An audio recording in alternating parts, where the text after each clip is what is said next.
What you're looking at isn't just a robot vacuum cleaner, it's a king. In my opinion, this is the undisputed champion of budget vacuum cleaners in 2021, and it's actually a lot more than that. Other than the fact that it doesn't have an available auto-empty station, artificial intelligence, or a mopping attachment, this is as good as any other robot vacuum cleaner on the market. It doesn't do everything perfectly, but then none of them do. It's fully featured, its app is phenomenal. It cleans hard floors really well, as you're about to see. It cleans carpets fairly well. Its navigation is superb. There's really very little reason not to buy this robot vacuum cleaner if you don't care about an auto-empty station, mopping, or artificial intelligence. In this video, I'm going to conduct my usual tests and show you how it does. I'll also show you how the app works and talk about my experiences with this robot. I've had the 360 S5 for several months. It's the robot that's assigned to my first floor, where my kids' bedrooms and our guest room are. I've never really wanted to do a review of this robot because it's kind of boring. It's kind of a no-frills robot. It doesn't have any special gimmicky features, no artificial intelligence, nothing fancy like that, no vibrating mops. It just does its job, and it's been almost flawless. This docking station, I don't like the design because there have been a couple of times where it's butted up against it and said I'm charging, but wasn't actually charging, and I had to wiggle it around until it actually made contact. But that's only happened a couple of times, and other than that, this thing has been flawless. The design is very similar to a Roborock. The dustbins are almost identical, although they don't fit in the other robot.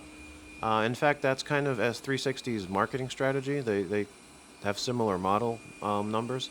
And the way I bought this robot, I'm kind of ashamed to admit, is I was looking for a deal on Roborocks on Amazon, and I saw an S5 for like $279, which was the price back then, on sale.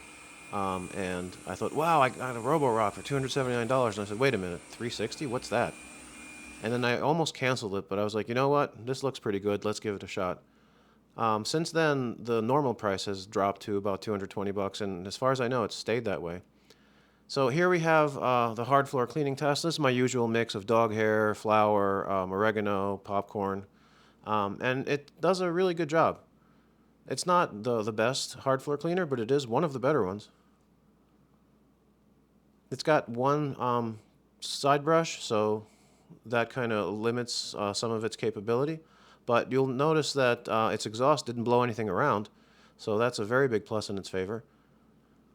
On the second pass here, it picked up pretty much everything except a couple of little bits of stuff in the, or just along the edges. But overall, you know, I'm very happy with this thing's hard floor cleaning performance. It does a really good job. I think the only robot that's actually better than this is the 360, not 360, the Roborock S6 Max V, at least out of the robots that I have. Maybe the T8 AIVI, but I'm so mad at Ecovacs because of their app that I have a hard time admitting that it's good at anything. So here it is on carpets. On carpets, it's okay. It's better than some of the other budget type robots that I have. It's not as good as the T8. It's actually about as good as the Roborock, but Roborocks are not known for their carpet cleaning abilities, at least not until the S7 came out. I haven't tested that, so I don't know if they've improved in that regard. They probably have because of the rubber brush.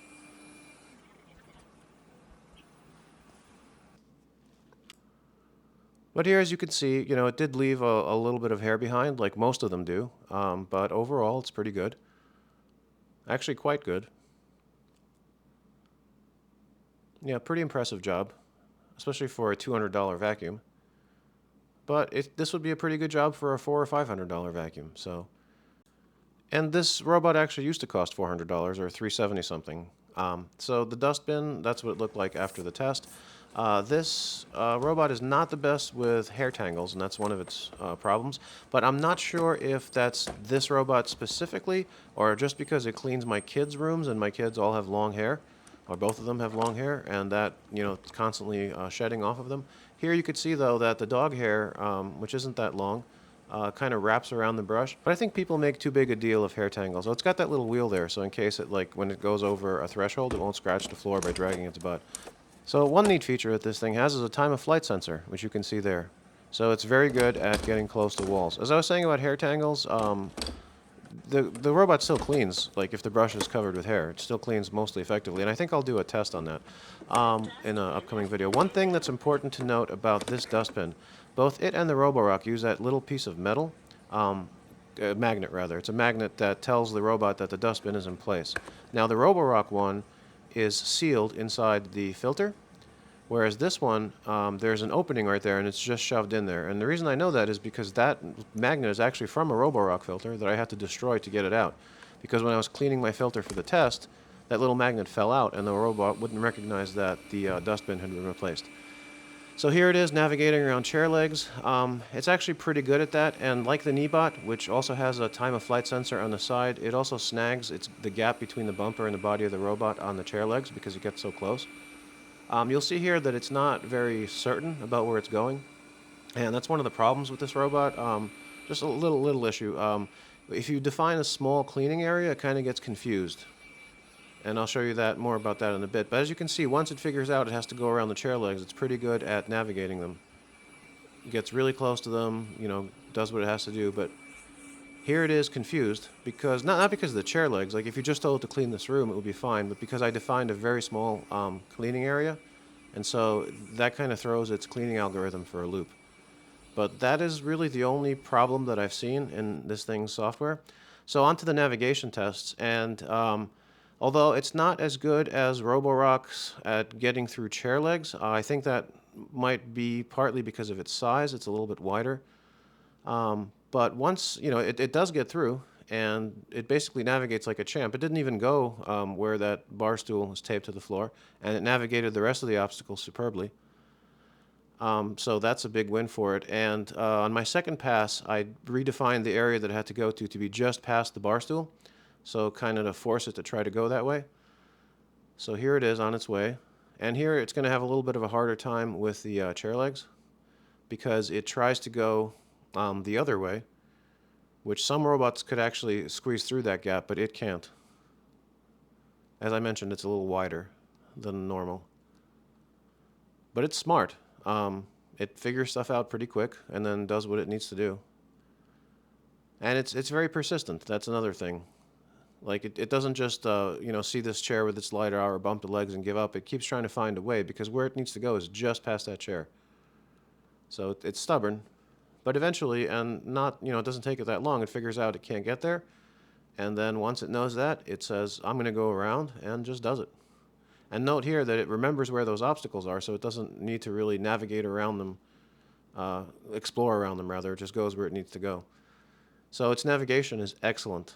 So another thing that's excellent about this robot is the app. It can save multiple floors.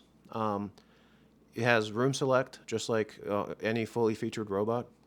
You can tell it to clean specific rooms, define cleaning patterns for those rooms, like clean once, clean twice. You can define suction power for each room, and it has multiple clean zones. So one of the things that I often talk about is not just room select, but zone select. So most robots, like most apps rather, like the Ecovacs app or even the Roborock app, let you have multiple zones. Well, Ecovacs actually lets you have one zone at a time. Roborock lets you save multiple zones, but each time you go back, sorry, not save, create, the zones are gone and you have to start from scratch. Whereas this app actually lets you save those zones. So when I create these zones, next time I go into the app, those zones are going to be there. The one thing it doesn't seem to be able to do with them is to clean one zone and not the others. Like I can't pick a specific zone. If I set it to clean the zones, it'll go and clean all of them. But that's a lot better than having to create new ones each time. So the way map saving works in the app is it basically saves a lot of its cleaning history. I'm not sure how many exactly, but it's quite a few. And you can tell it to save specific maps. It can actually save 10 floors this way. And you can always switch which ones you're using. So you see the use that map button. So if I take this robot upstairs, I go to the upstairs map and say use this one. Now, one of the good things about saving all the maps in the cleaning history is that if it messes up a map, which it hasn't actually done yet, but if it does, you can go to one of the other maps and choose to use that map instead. Now, you can save the room names for each one, which you can enter custom names. And it remembers all the custom names that you entered, so you don't have to do it again if you have a similar room.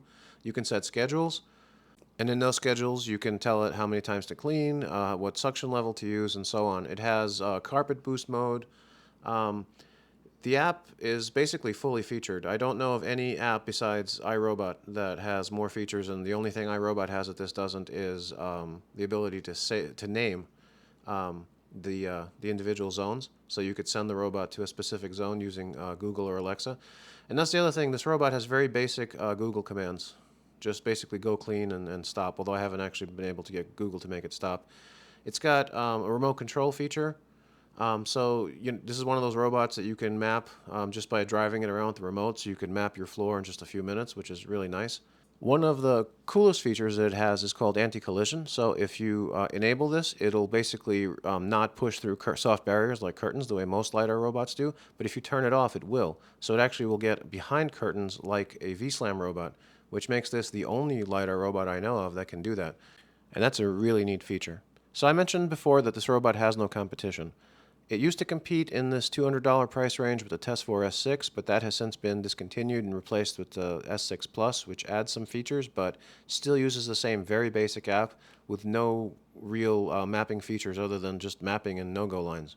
Meaning it'll map your house, but then you can't really do anything with that map except no-go lines. So if you wanted to clean specific rooms, you're going to have to create a path of no-go lines to keep it out of everywhere else, and that's really dumb.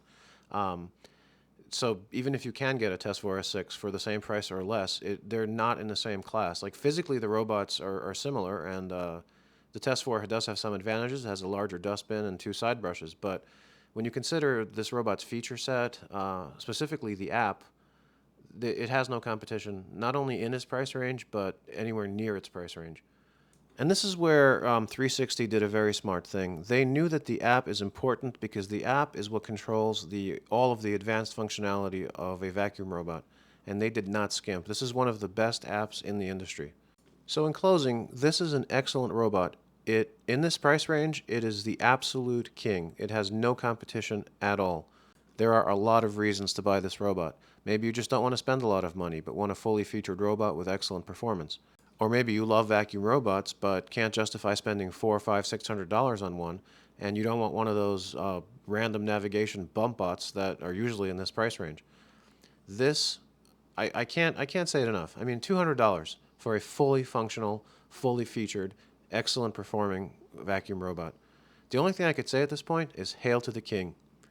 So I hope you've enjoyed this video. Thank you for watching. Please like and subscribe. Until next time, I'm Mike, and this is Mr. Rumbato.